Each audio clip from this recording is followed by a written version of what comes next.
Hey, Theryn Meyer. I just wanted to do a quick little video response to something you mentioned. You were talking about ContraPoints and basically just everything Contra mentioned about dog whistles and defining fascists. And I love your videos. I support you on Patreon, but just one thing you mentioned, that liberals have great points that they never mention, great points about the economy and stuff like that they just never talk about, and you were amazed that they never talk about it, and they always talk about identity politics.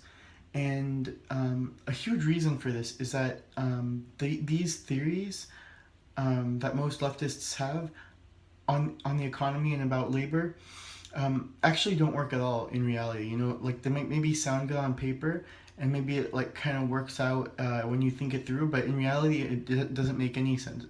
What I mean by it doesn't make any sense is that it's very difficult to price items and to allocate resources from a central point in any society. So people use Sweden as the idealistic social socialist economy, but they had to cut government spending by 20% of GDP.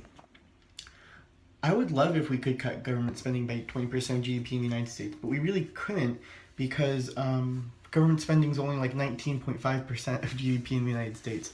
So, just think about that. They cut government spending by, as a percent of their economy, by more than our entire government. And additionally, they still had the issues with demographics. So, all taxes end up being a tax on children. And so when you tax children, when you tax people who have children, people have less children.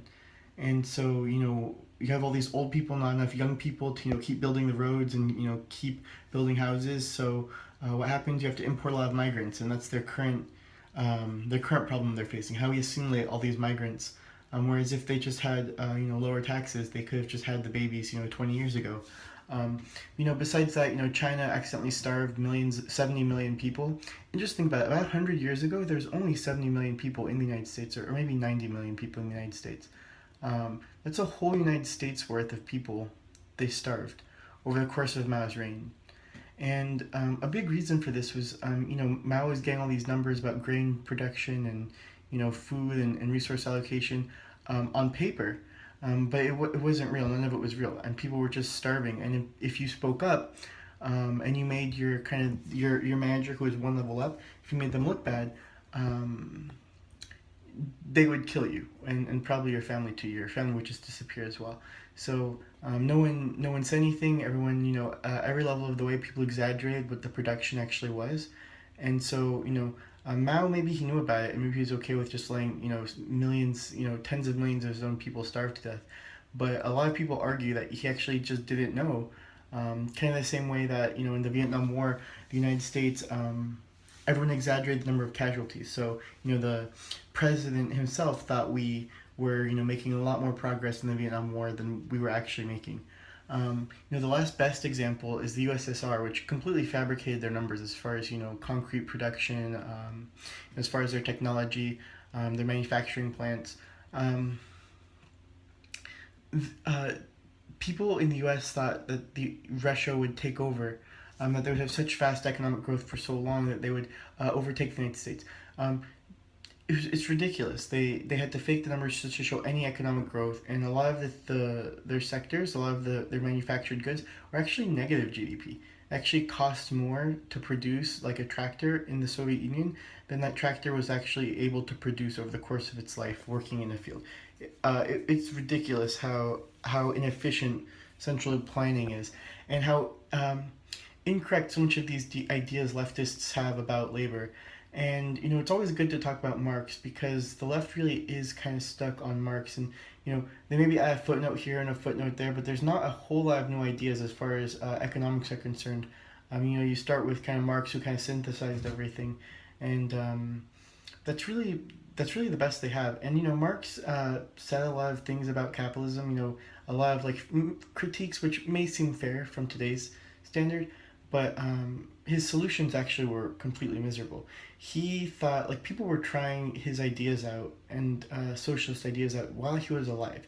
He was convinced, like, he published the Communist Manifesto in 1849. He thought the revolution would happen within just a couple of years. He spent his entire inheritance on weapons to provide to the proletariat because he was convinced there would be this massive revolution within his lifetime.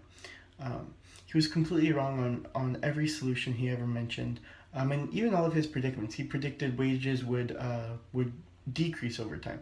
In fact, over the 1800s, wages increased through the roof. It's incredible how much wages increased, and it's interesting to point out that even if they're right about everything, Marx said, yes, even if I'm right about everything, you will sacrifice economic growth. You will sacrifice new technology.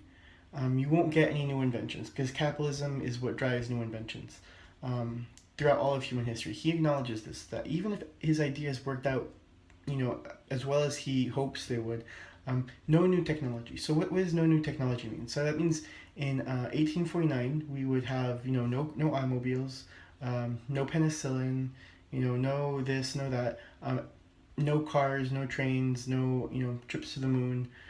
I don't think it's worth it. I don't think it's worth living 1849. Even if we could theoretically have equality and peace and happiness, I think it's great that we can invent these things and we can move forward. And there's very specific reasons why capitalism leads to invention and communism can't lead to invention. I mean, that's like another video. That's like a 30-minute explanation, but maybe like a 20-minute explanation. But basically, Marx even acknowledged this was an issue in his own ideology, and his argument was that, well, in 1849 we had already produced more goods and services within that 100-year period from 1750 to 1850 than the rest of the world, the 1,000 years combined before it, within that just 100-year time period. So why do we need to be so greedy? Why do we want more? Why do we need to keep inventing if we already have more than we need? And that we should just divide everything up that existed and not worry about it. Anyways, the other thing I just want to mention is, I don't want to slander Contra points. I have been watching him for years. And I say him because I was watching Contra even before she transitioned. And when he would still, speak about the Avengers and just like movie symbolism and stuff. But I want to talk about how dangerous this person is. Contra basically said that Western civilization was a dog whistle. Did you catch that? People have been using the term Western civilization for literally centuries, like since the Enlightenment. That's incredible to call this a dog whistle, that somehow it's racist. Western civilization isn't about race, it's about ideas. And there are a different set of ideas held by, Europeans than, people from the Far East, people from China, people from Japan, people from the Middle East, people from the Americas, people who were called the Romans, or the ancient Greeks or the ancient Egyptians. These groups held different ideas and different values. And whenever you're trying to speak coherently about a set of ideas, how you speak about that, Western civilization is just easy shorthand. And to say that anyone who speaks about Western civilization is dog whistling to racist, Contra is doing a really old trick where you take something that everyone in the United States or every conservative in the United States thinks or does, and then you brand that as racist. So then you can call 100 million, 200 million people racist. And as Antifa has mentioned, what do you do with people who are racist? If people are racist and trying to speak, it's okay to hit them. It's okay to beat them. By any means necessary. It's okay to kill them. And I want to point this out that Theryn Meyer, I really appreciate your videos and the work you do, but just keep in mind that for people who are hardcore leftists, liberals get the bullet too. Communists and radicals really do feel that leftists are just in their way, and that it's really just a matter of power. If Antifa had the power to beat and hurt more people, they would do it. They just don't have enough power.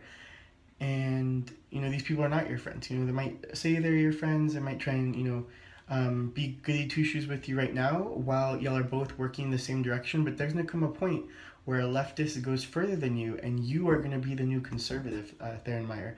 And when that occurs, you get the bullet too. Like the same way they beat conservatives and they tear down this person and that person. That's coming. As soon as they go more left than you, you're gonna be the enemy. Anyways, I hope you have a wonderful day. I hope you're just wary of people who are radicals.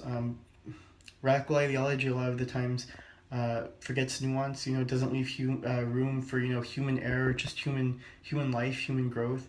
And so radicals are dangerous people to be around, even if they seem nice at the moment. Anyways, have a wonderful day, and if you saw this and if you replied, that would be huge. That would make my week, maybe my month. Anyways, bye.